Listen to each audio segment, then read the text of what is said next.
It was 1988 when 23-year-old Janis Lang and her 21-year-old boyfriend, David O'Connor, moved into a small two-bedroom house in Toronto, Canada. The couple had been together for over a year and were very much in love. They were excited to finally have their own place. It wasn't long before they invited some friends over to celebrate. One of the first people they called was Janis's friend from high school, 22-year-old Kristen French. Kristen had been out with Janis and David the night before, and they'd all gotten drunk. But despite the fact that they'd partied hard the night before, the three of them had to get up early the next day. That's because David had to work at the car dealership, where he was an auto mechanic. Janis worked as a secretary at a publishing company, while Kristen was a part-time waitress. At around 6:30 a.m., Kristen arrived at the house. She knocked on the door, but there was no answer.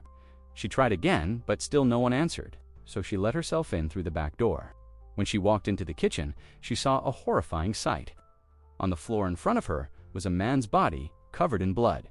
As she screamed in terror, another man's voice echoed through the house. "Get away! Get away from here!"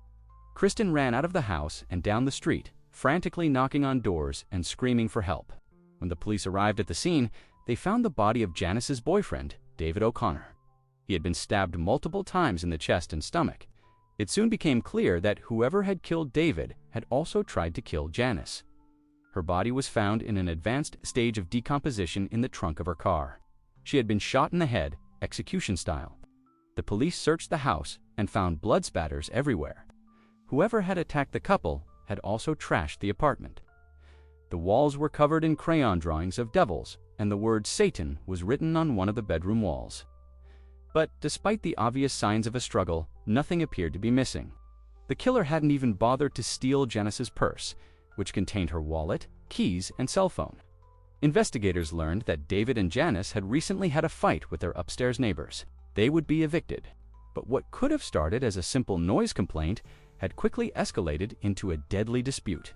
Henry was a process server and private investigator, while Diane worked as a part-time exotic dancer. Witnesses reported seeing the couple arguing with David and Janis in the weeks leading up to the murders. However, the Thiels' alibis checked out, and they were ruled out as suspects. A few days later, a witness came forward and told the police that she had seen a man matching David's description arguing with an unknown man near the couple's house on the morning of the murders. But when the woman looked more closely at the man, she realized that it wasn't David at all, but Janis's father, Richard Lang.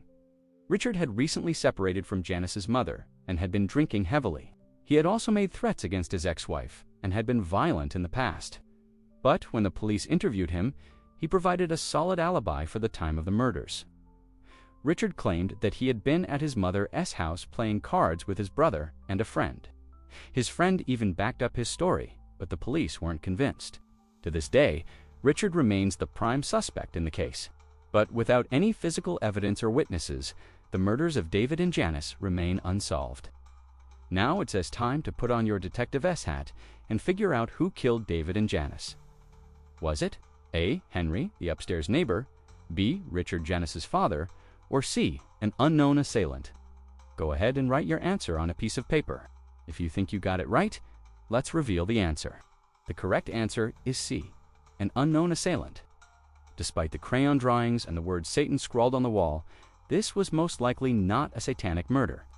Instead, it's believed that David and Janis were killed by an unknown person they encountered at the party the night before. The killer may have followed them home and then attacked them in a random act of violence. Thanks for playing. See you next time.